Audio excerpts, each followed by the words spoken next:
हाय दोस्तों, आइए welcome in my class yoga classes OMG Rinku yoga classes. आइए दोस्तों, हम लोग देखते हैं कि योगा में सबसे आसान योगा हम लोग का होता है सुख आसन।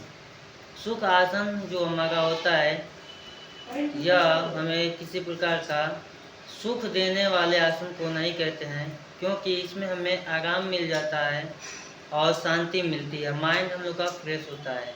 इस तरह से जिस तरह से हमने अपने पैरों को मोड़ करके बैठा हुआ है, जिसमें हमें ज़्यादा परेशानी नहीं होती है, इसलिए इसको हम लोग कहते हैं सुख आसन। सुख आसन में बैठने से हमारी जो है थकावट जो है दूर हो जाती है, इसलिए इस मुद्रा को हम लोग सुख आसन कहते हैं। और इसमें जो है अपने पीठ को सीधा करके बैठते हैं। इस आसन को करते समय हमें अपने मुख को उत्तर दिशा में या दक्षिण दिशा में करके नहीं करना चाहिए। तो आपने देखा कि सुख आसन हम लगा सकते हैं बहुत ही आसानी से, और इसमें अधिक समय तक जो है हम लोग बैठ सकते हैं।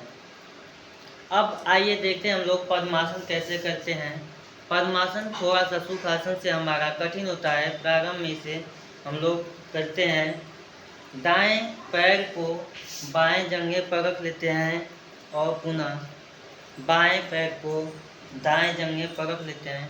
इस तरह से हम लोग अपने पीठ को सीधा करके और दोनों हथेलियों को रख लेते हैं घुटनों पर, और इसमें अपने पीठ को सीधा रखते हैं। इस आसन को हम लोग पद्मासन के नाम से भी जानते हैं।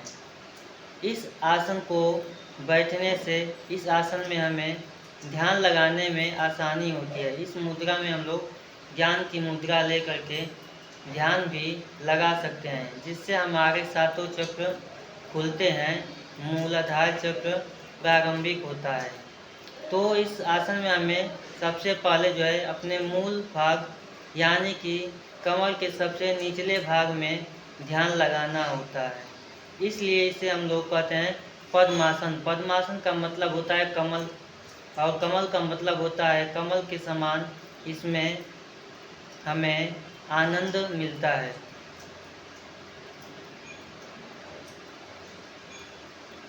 इस आसन में हमें बैठने के बाद हम लोग वज्रासन की मुद्रा देखते हैं। वज्रासन की मुद्रा में इस तरह से बैठ जाएंगे, अपने दोनों पैरों को मोड़ करके। दूसरे साइड से भी देख लेते हैं, इस तरह से अपने पैरों को मोड़ करके बैठ जाते हैं और दोनों हाथों को घुटनों पे रख लेते हैं। इस आसन को हम लोग कहते हैं वज्रासन। पीठ बिल्कुल जो है हमारी सीधी होनी चाहिए इस मुद्रा में।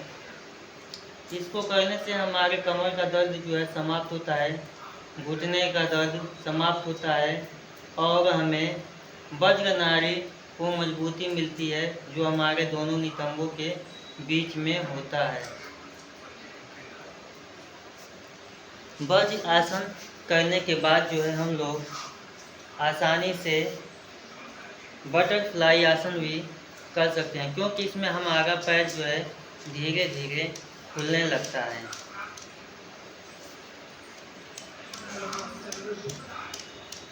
इस तरह से हम लोग तितली आसन या बटरफ्लाई आसन भी करते हैं। इसमें हम लोग अपने दोनों पैरों को ऊपर नीचे उठाकर जो है ज़मीन पर, भूमि पर धीरे धीरे ऊपर नीचे करते हैं। इससे हमारे जंघों की नसें जो हैं खुलने लगती हैं। इस आसन को, बटरफ्लाई आसन को जो है हम लोग आसानी से 20 मिनट, 25 मिनट या आधे घंटे भी कर सकते हैं।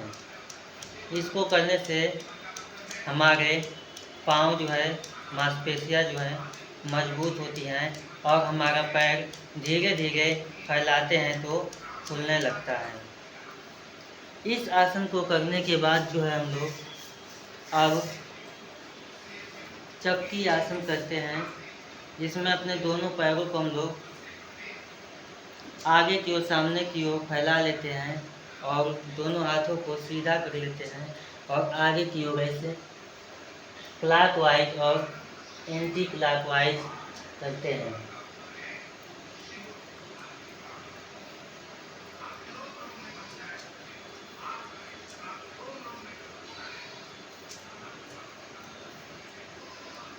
दस बार क्लॉकवाइज और 10 बार एंटी क्लॉकवाइज करते हैं।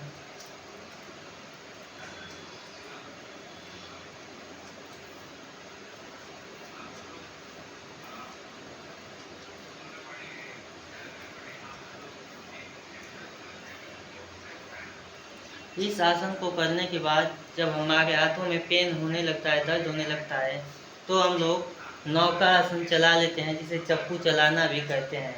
जैसे नाई चलाई जाती है उसी तरह हम लोग चप्पू चलाते हैं।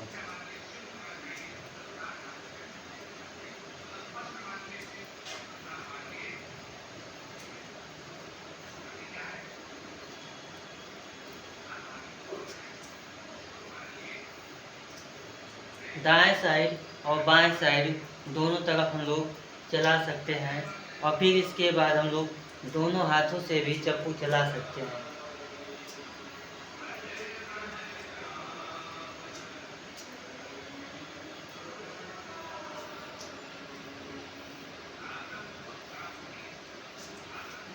और फिर इसकी रफ्तार को भी तेज कर सकते हैं।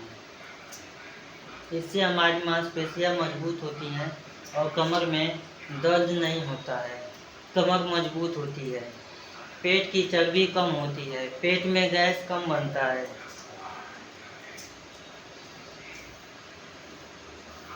इस आसन को जो है महिलाएं, बूढ़े, बुजुर्ग और बच्चे सभी कर सकते हैं, क्योंकि यह ज़्यादा कठिन नहीं होता है।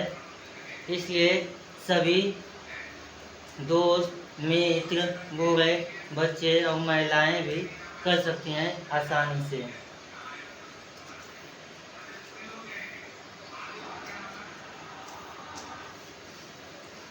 अब एक एक्सरसाइज आती है जिसमें हम लोग अपने नोज को जो है अपने घुटनों तक ले जाने की कोशिश करते हैं। अपने हाथों को इस तरह से रख लेते हैं, पकड़ लेते हैं और रखने के बाद इसमें नोज को टच कराने की कोशिश करते हैं।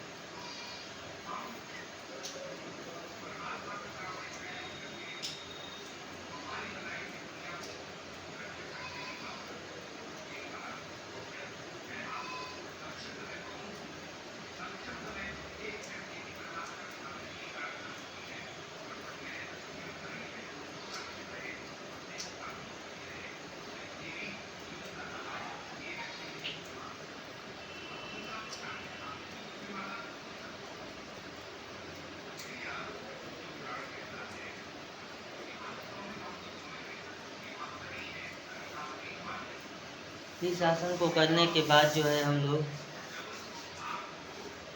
आसानी से अपने कंधों पर हाथ को रख के इसको इसे गोल गोल घुमा सकते हैं, क्योंकि इतना करने के बाद हमारे कंधों में पेन होने लगता है।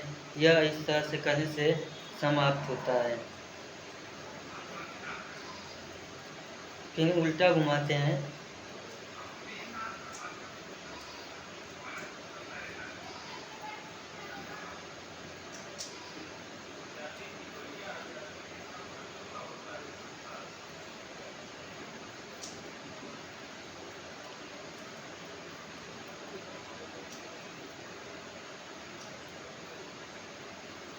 इतना करने के बाद हम लोग थोड़ा सा रेस्ट कर लेते हैं और अपने गर्दन को घुमाते हैं, जिससे हमारे गर्दन में जो भी थायराइड होता है, सूजन होता है, वो कम हो जाता है। क्योंकि गले में ही हमारी थायराइड ग्रंथि पाई जाती है और इसी से हाइपो और हाइपर दोनों प्रकार की थायराइड उत्पन्न होती है। क्योंकि थायराइड हार्मोन्स एक में अधिक स्रावित होता है और एक में स्रावित हार्मोन नहीं हो पाता, इसलिए थायराइड की बीमारी के लिए सबसे लाभदायक होता है।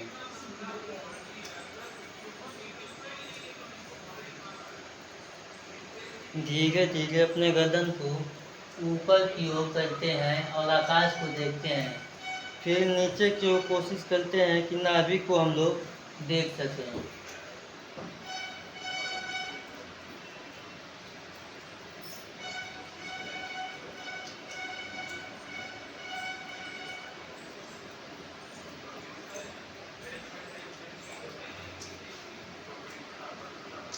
फिर इसको हम लोग धीरे धीरे क्लॉकवाइज घुमाते हैं अपने गर्दन को।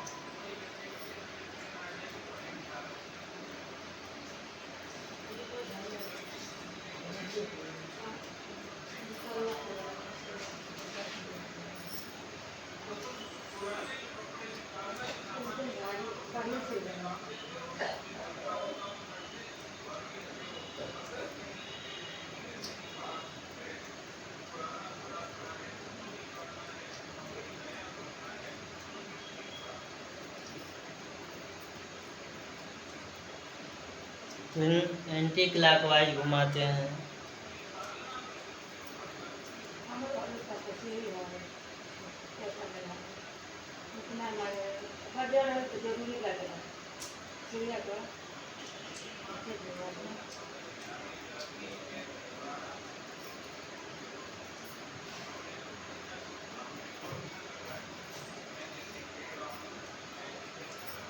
इतना करने के बाद थोड़ा सा सिर घुमाने के बाद ऐसा लगता है कि सिर में घूमटा आ रहा है या चक्कर आ रहा है।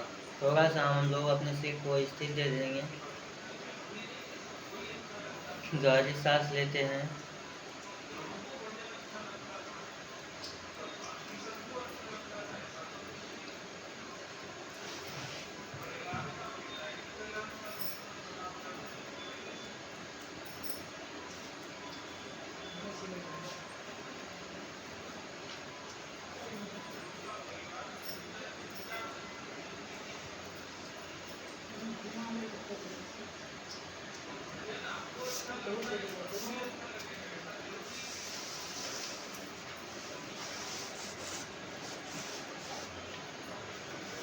के बाद भी हम लोग एक आसन करते हैं जिसमें वो हम लोग कहते हैं तुला आसन। तुला आसन करने के लिए हम लोग पद्मासन लगा लेते हैं। पद्मासन में बैठ जाते हैं और अपने दोनों हाथों को साइड में रख करके इसको ऊपर उठाते हैं।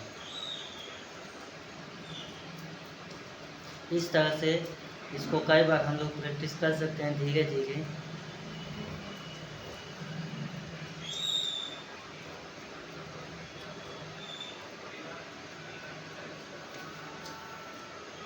इसमें हमारे पूरे शरीर का भार जो है हमारे हाथों पर आता है।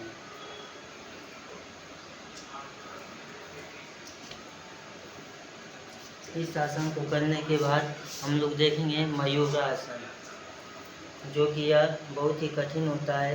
इसको बहुत ही प्रैक्टिस करने के बाद किया जाता है।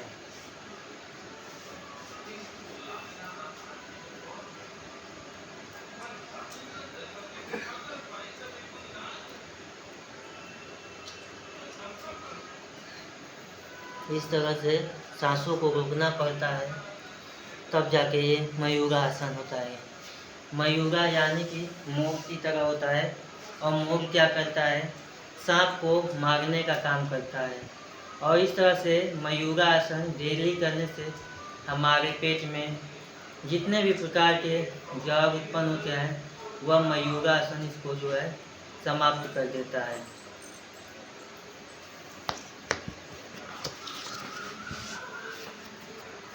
आइए देखते हैं शीर्षासन कैसे करते हैं।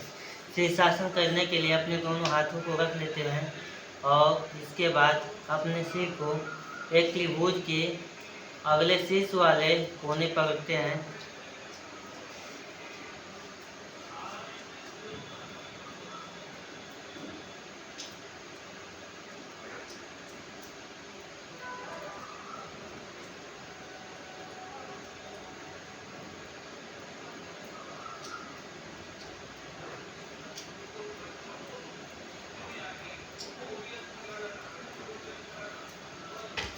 इस तरह से हम लोग आसानी से शीर्षासन ज़्यादा देर तक भी कर सकते हैं।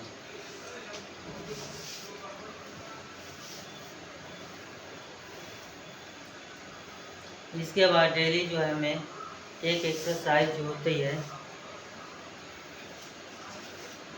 चक्रासन, इसको लेट जाएंगे और लेटने के बाद जो है अपने दोनों हाथों को पीछे की तरफ कर लेते हैं और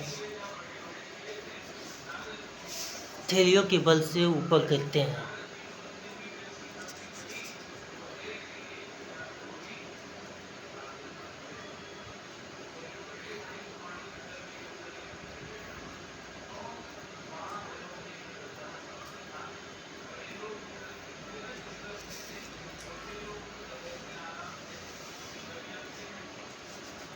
और लेट करके हम लोग सर्वांगासन भी कर सकते हैं।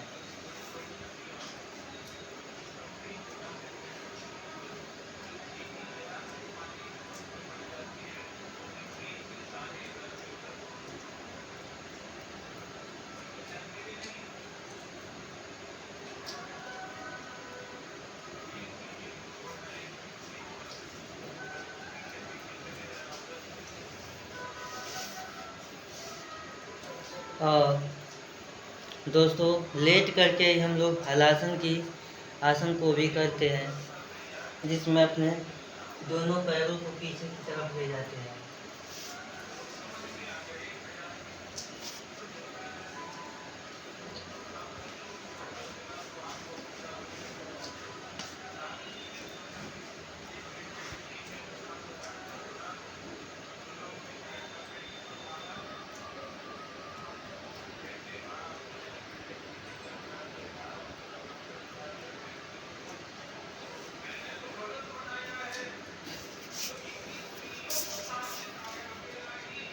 तो आपने देखा कि इतना ही आसन करने के बाद शरीर में थकावट हो जाती है और इस तरह से हम लोग 15 से 20 मिनट तक का योगा डेली स्टार्टिंग में कर सकते हैं।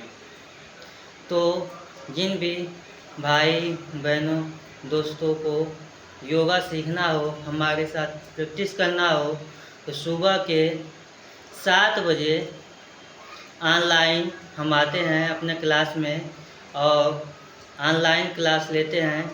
इसमें आप लोग सभी हमारे साथ जुड़ जाइए और हमारे चैनल को सब्सक्राइब कर लीजिए। नमस्कार।